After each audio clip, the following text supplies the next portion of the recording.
నమస్తే, welcome to NH TV.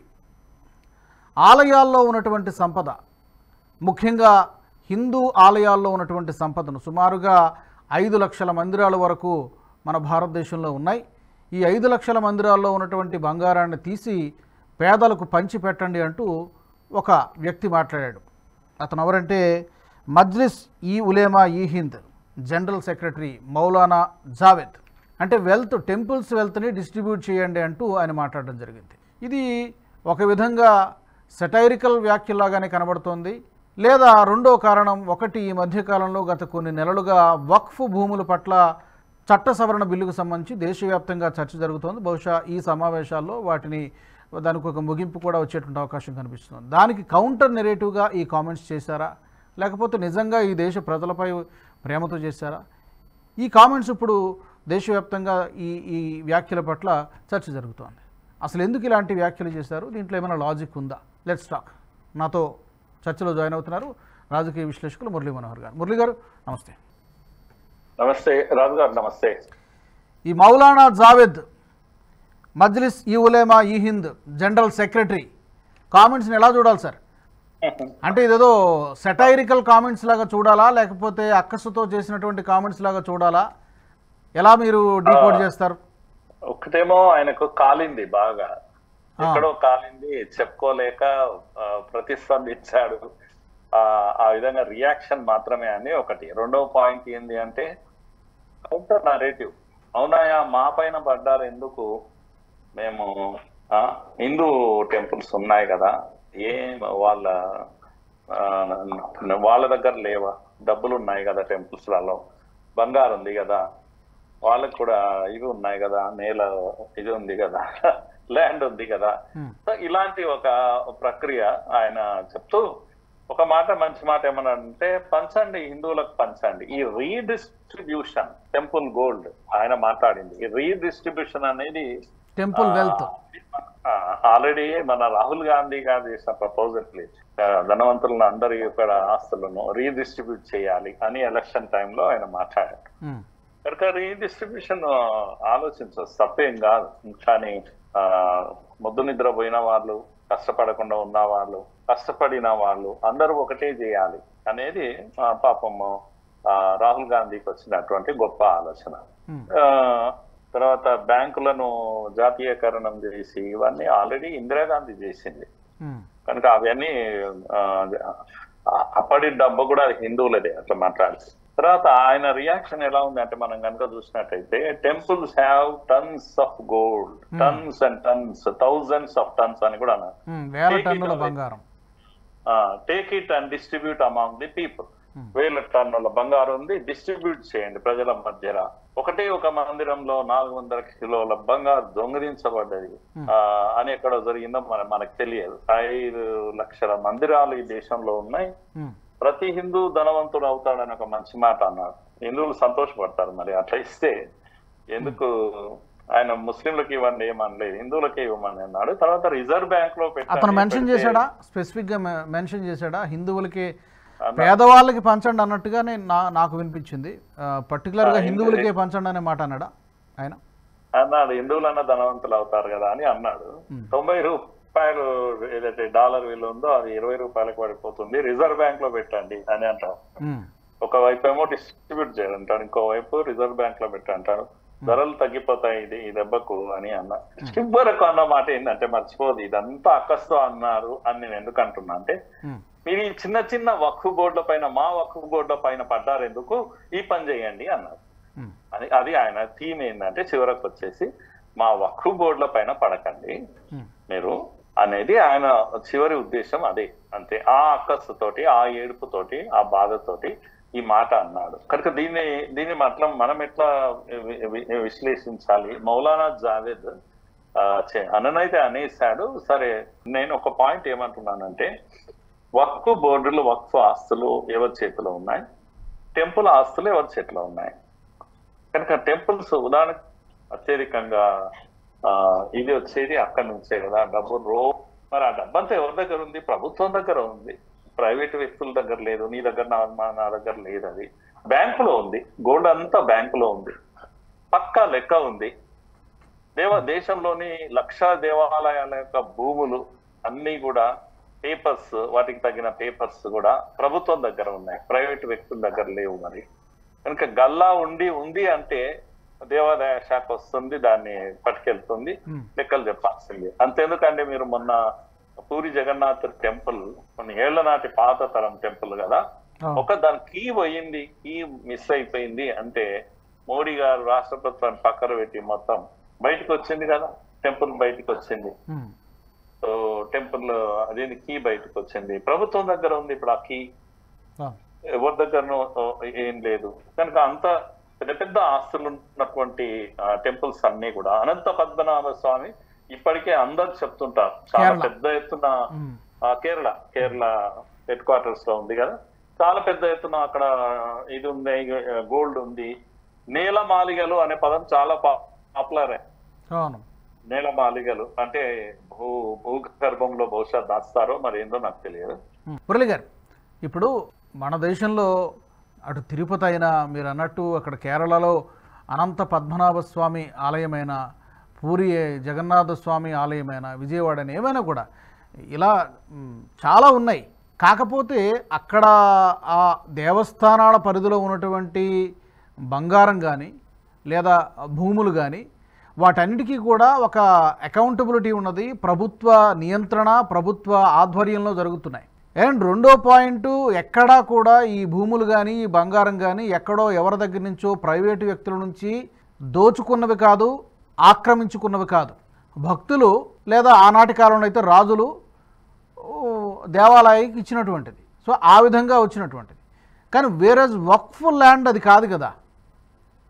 కొన్ని సంవత్సరాల వ్యవధిలో 4 లక్షల ఎకరాల నుంచి సుమారుగా 8 లక్షల ప్రాపర్టీలు పైనగానే పెరిగిపోయింది. అది ఎలా వచ్చిందనేది వాళ్ళే ఆన్సర్ చేయలేనటువంటి పరిస్థితి. ఈ రెండింటిని ఎలా పోల్చుతారనేది కదా డిబేటబుల్. అదే ఇప్పుడు తేలాల్సిందే. అదే పార్లమెంట్ లో చర్చ కూడా ఇప్పుడు అదే జరుగుతా ఉంది. ఇప్పుడు దేశంలో ఆర్మీ ఉన్నంత ల్యాండ్ జనరల్ గా ఎవరికి లేదు, తర్వాత రైల్వేస్ ఉంది. ఈ రెండు కూడా ప్రజల సంస్థలు. ఆ తర్వాత అత్యధికంగా ల్యాండ్ ఉన్నటువంటి బోర్డు ఎవరు అంటే వక్ఫ్ బోర్డు అని అందరు చెప్తున్నారు చాలా క్లియర్ గా.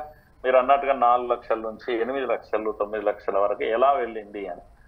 ఇదంతా అందరూ అడుగుతున్న ప్రశ్నకు జవాబు చెప్పకుండా మాది లాగేస్తారా, మీరెవరు అని నేను అంటున్నాను. మాది లాగేస్తారా అని అంటే మీరెవరు కనుక, అంటే ప్రభుత్వానికి ఏ అధికారం లేదా కనుక మీ ల్యాండ్ కు లెక్క ఉందా? పోనీ మాది అని అంటున్నారు కదా, పోనీ మీరు కొంతమంది ఓనర్స్ అని అనుకుందాం, మీకు లెక్క ఉందా? మీరు ఎక్కడ సంపాదించారు, ఎప్పుడు సంపాదించారు? లెక్క పత్రం అడిగితే కోపమా?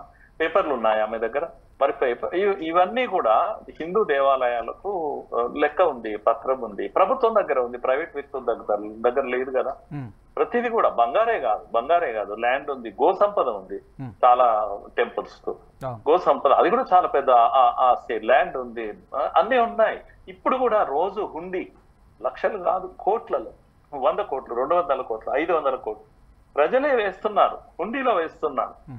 ఈ హుండీ ఇలా వేసిన డబ్బు ఎక్కడికి వెళ్తుంది అండి? ఎవరైనా హిందువులు సాధు సన్యాసులు తీసుకుంటున్నారా? డైరెక్ట్ గా ప్రభుత్వ ఖజానాకు పోతుంది. అది ధర్మాదాయ దేవాదాయ శాఖ ప్రభుత్వం దగ్గర ఉంది. మరి ఎక్కడికి వెళ్తుంది అనుకుంటున్నారు? ఈయన జావేద్ అంటే ఆయనకు తెలియదా ఈ డబ్బంతా ఎక్కడికి వెళ్తుంది? తిరుపతిలో బంగారం ఎవరి చేతిలో ఉంది? లెక్క ఉంది కదా, ప్రతి తులానికి లెక్క ఉంది కదా, కిలోలు వదిలిపెట్టండి, బ్యాంక్ లోనే ఉంది కదా. మరి ఇదంతా కూడా బ్యాంక్ లో ఉందని తెలియదా మీకు? రిజర్వ్ బ్యాంక్ లో పెడితే వస్తుంది అని చెప్తే అని అంటున్నారు. కొన్ని టెంపుల్స్ లో ఈ నేలమాలిగలు ఉన్నటువంటి కొన్ని టెంపుల్స్ అది ఇంకా తేలలేదు. ప్రభుత్వం తెలిస్తే మనం ఎవరైనా అడ్డుకుంటున్నారా? హిందువులు ఎవరైనా నో అది ఎలా తీసుకుంటున్నారు? లెక్క తెలుసండి అని అంటున్నాం మనం కూడా, హిందువులు కూడా అంటున్నాం. లెక్క తెలుసండి, 10 కిలోలు ఉందా 100 కిలోలు ఉందా, లెక్క తెలియడం మంచిదే. అది ఎప్పుడు కూడా ప్రజల దృష్టిలో ఉండాలి. ఈ టెంపుల్ కు అనంత పద్మనాభ టెంపుల్ ఒక 1000 కిలోల బంగారు ఉంది, అక్కడ 1010 కిలోలు ఉంది. లెక్క తెలిస్తే ఎవరొద్దన్నారు? కనుక లెక్క తెలిసొచ్చు, బ్యాంక్ లో పెట్టొచ్చు, ఇది ఎవరు కాదన్న వాళ్ళు లేరు, దీంట్లో ప్రాబ్లం ఏమీ లేదు. కాకపోతే మీరు అక్కస్తో మాట్లాడమే తప్పు. లెక్క ఉండాలి, ప్రతిదానికి పేపర్ ఉండాలి. కనుక నాకు ఇక్కడ ల్యాండ్ ఇది బాగా అనిపించింది, ఇది కంచి కామకోటి కానీ లేకపోతే మధుర మీనాక్షి కానీ ఏది లెక్క కాదా మీకు? అన్ని ఇవి మావే అని డిక్లేర్ చేస్తారు. ఇది ఏది తల్లాక్ అన్నట్ట. అంటే విడిపోవడమే. అట్లనే వక్ఫ్ అంటే ల్యాండ్స్ అన్ని మీ చేతిలోకి వస్తాయా? కనుక ఒక ప్రభుత్వము, ఒక చట్టము, ఒక రాజ్యాంగము, ఇవన్నీ ఏమీ లేదు. మా ఇష్టానుసారం అనే పద్ధతి ఉంది చూడు, అదే వ్యవహారము, అదే అలా పలికిస్తుంది. వీళ్ళందరూ ఈ క్లరిక్ ఎవరైతే ఉన్నారు, ఈ మౌలానా జావేద్ అనే వ్యక్తి, ఆయన మాట్లాడింది అదే. అదేదో ప్రేమతో హిందువుల కన్నా చెందుతుంది. No, nothing. ప్రేమ ఉంటే ఇంతకుముందు మాట్లాడాలి మీరు. ఈ దేశంలో అత్యధికంగా దేవాలయాల ఆస్తులపైన, దేవాలయాల భూములపైన కన్నేసిన వాళ్ళు ఎవరన్నా ఉంటే అది కమ్యూనిస్టులే. కమ్యూనిస్టులు ఎప్పటి నుంచో అంటున్నారు, దేవాలయాలను డిస్ట్రిబ్యూట్ చేయాలి, దేవాలయాల భూములను అన్ని ప్రజలకు, నిరుపేదలకు డిస్ట్రిబ్యూట్ చేయాలన్నారు కమ్యూనిస్టులు. మరి ఎందుకు మీరు 8 లక్షల ఎకరాల ల్యాండ్ ఉంది కదా వక్ఫ్ది, వక్ఫ్ చాలని కమ్యూనిస్ట్, ఏ కమ్యూనిస్ట్ అయినా ఒక్కడైనా మాట్లాడా? కానీ మీరు చెప్తున్నప్పుడు అందరి ఆస్తులకు విషయం కూడా మాట్లాడాలి. ఎందుకు ఇవన్నీ కూడా వక్ఫ్ ఆస్తులన్నీ కూడా ప్రభుత్వ ఆధీనంలో లేవు, ప్రైవేట్ వ్యక్తుల చేతిలో ఉన్నాయి. ఇవన్నిటిని కూడా రీడిస్ట్రిబ్యూట్ చేద్దాం. ఒక రీడిస్ట్రిబ్యూషన్ గురించి మాట్లాడాడు. 8 లక్షల ఎకరాల ల్యాండ్ కదా ఇది, దాన్ని రీడిస్ట్రిబ్యూట్ చేయడానికి మాట్లాడొచ్చు కదా. కనుక గోల్డ్ ఏదో ఉంది, అది ఎంతో ఉంది, ఏది కూడా అన్అకౌంటెడ్ గా లేదు రాజుగారు. ఒకటి క్లియర్ ఏంటంటే, గోల్డ్ అయినా ల్యాండ్ అయినా ఇంకేదైనా అన్అకౌంటెడ్ గా లేదు. హిందూ దేవాలయాలు, హిందూ సంస్థల యొక్క ఆస్తులు అకౌంటెడ్ గానే ఉన్నాయి, లెక్క ఉంది, పత్రం ఉంది. కనుక అన్ని మతాల వాళ్ళు అందరము కూడా మనం చట్టం ముందు సమానంగా నిలబడాల్సిందే, పరీక్షకు నిలబడాల్సిందే. కనుక ప్రభుత్వమే ఫైనల్, కోర్టు ఫైనల్. కనీసం కోర్టు చెప్తే కూడా మేము వినామంటాం. అదేంటి, వక్ఫ్ ఆస్తులను కోర్టుకు కూడా వెళ్ళడానికి వీల్లేదు అని చెప్పడం. ట్రిబ్యునల్ ఉంటుందిగా, ట్రిబ్యునల్ ఏది చెప్తే అదే ఫైనల్. ఇంకా దాని తర్వాత వెళ్ళాలంటే హైకోర్టుకి వెళ్ళాలి. అంతవరకు ఎంతమంది పోరాటం చేయగలుగుతారు? కనుక ఇదెక్కడి న్యాయం అసలు ఇది? అందుకే కోర్టు పర్వ్యూ నుంచి బయటికి రావాలనుకోవడము, ప్రభుత్వాల ఆధీనం నుంచి బయటికి రావడం, అంతా మా సొంతం అనేటువంటి ఇదన్నీ కూడా వ్యవహారము అలా తీర్చిదిద్దారు గతంలో కాంగ్రెస్ ప్రభుత్వాలు. ముస్లింల తప్పు కాదు, ముస్లింలను ఇక్కడ ఈ దేశంలో ఇస్లామిక్ పీపుల్ అందరినీ కూడా మీరు ఏ చేస్తే అది చెల్లుతుంది అనేటువంటి పద్ధతిలో వాళ్ళని తయారు చేశారు. తప్పు కాంగ్రెస్దే, తప్పు సెక్యులరిస్ట్లది ఈ దేశంలో. హిందువు మాత్రం ఎప్పుడు చట్టబద్ధంగానే ఉన్నాడు, చట్ట వ్యతిరేకంగా ఏ రోజు పోలేదు, ఈ రోజు కూడా కోరుకోవడం లేదా. నేను అలా విశ్లేషిస్తున్నాను రాజు గారి. కరెక్ట్. చివరిగా ఏంటంటే, మీరు అన్నట్టుగా ఆ 8 లక్షల పైగా ఉన్నటువంటి ప్రాపర్టీలు లెక్కల ప్రకారం చూస్తే కేవలం ఒక 200 మంది వ్యక్తుల చేతుల్లోనే ఉంది. అది కేవలం వాళ్ళు మాత్రమే దాని మీద వచ్చినటువంటి ఫలాలు కానీ ఇవన్నీ కూడా అనుభవిస్తున్నారు.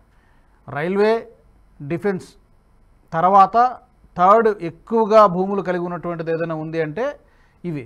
బట్ ఆ రెండు కూడా గవర్నమెంట్ ప్రభుత్వ అధీనంలో ఉన్నాయి, పబ్లిక్ ప్రాపర్టీ లాగా ఉన్నాయి అవి చెప్పాలంటే. బట్ ఇది అలా కాదు కదా, కేవలం ఒక కొద్ది మంది వ్యక్తుల, ప్రైవేటు వ్యక్తుల చేతుల్లోనే బందీ అయిపోయినట్టుగా ఉంది. అది ఎవరికి ఉపయోగపడడం లేదు. సో రెండింటికి చాలా తేడా ఉంది. సో చూద్దాం మరి, దీని మీద చర్చ జరగాల్సిందే. బహుశా మరి ఈ పార్లమెంటు సమావేశాల్లో 10వ తారీఖునే మొదలయ్యాయి కాబట్టి ఈ పార్లమెంటు సమావేశాల్లో ఈ చట్ట సవరణ బిల్లుకు ఒక ముగింపు, ఒక కన్క్లూజన్ ఆమోదించబడుతుందని చాలామంది అనుకుంటున్నారు. ఎందుకంటే ప్రాసెస్ అంతా అయిపోయింది కాబట్టి, జేపీసీ అవన్నీ కూడా అయిపోయినాయి కాబట్టి బహుశా ఈ సమావేశాల్లో ఆమోదిస్తారని మనం ఆశిద్దాం. థ్యాంక్ యూ మురళి గారు, ధన్యవాదాలు. మరి మౌలానా జావేద్ చేసినటువంటి వ్యాఖ్యల పట్ల మీ అభిప్రాయాలను కామెంట్ రూపంలో తెలియచేయండి. హిందూ ఆలయాల పరిధిలో ఉన్నటువంటి లేదా హిందూ మందిరాల్లో ఉన్నటువంటి డబ్బు లేదా బంగారం లేదా భూములు తీసి పేదలకు పంచిపెట్టండి, డిస్ట్రిబ్యూట్ చేయండి, టెంపుల్స్ వెల్త్ని రీడిస్ట్రిబ్యూట్ చేయండి అంటూ ఆయన చేసినటువంటి వ్యాఖ్యల్ని మీరు సమర్థిస్తున్నారా, వ్యతిరేకిస్తున్నారా? మీ అభిప్రాయాలు తప్పకుండా కామెంట్ల రూపంలో తెలియజేయండి. ఈ వీడియో మీకు నచ్చినట్లయితే లైక్ చేయండి, షేర్ చేయండి, బెల్ బటన్పై క్లిక్ చేయండి. అలాగే NHTV గ్రూప్ ఆఫ్ ఛానల్స్ను సబ్స్క్రైబ్ చేసుకోండి. జాతీయవాద జర్నలిజాన్ని ప్రోత్సహించండి. జై హింద్. ఈ వీడియో మీకు నచ్చినట్టయితే లైక్ చేయండి, 10 మందికి షేర్ చేయండి. అలాగే కామెంట్ల రూపంలో మీ అభిప్రాయాలను మాతో పంచుకోండి. Nationalist hub group of channels ను సబ్స్క్రైబ్ చేసుకుని తెలుగునాట జాతీయవాద జర్నలిజాన్ని ప్రోత్సహించండి. ఈ వీడియో కింద ఉన్న బెల్ ఐకాన్ పై క్లిక్ చేయడం మర్చిపోవద్దు.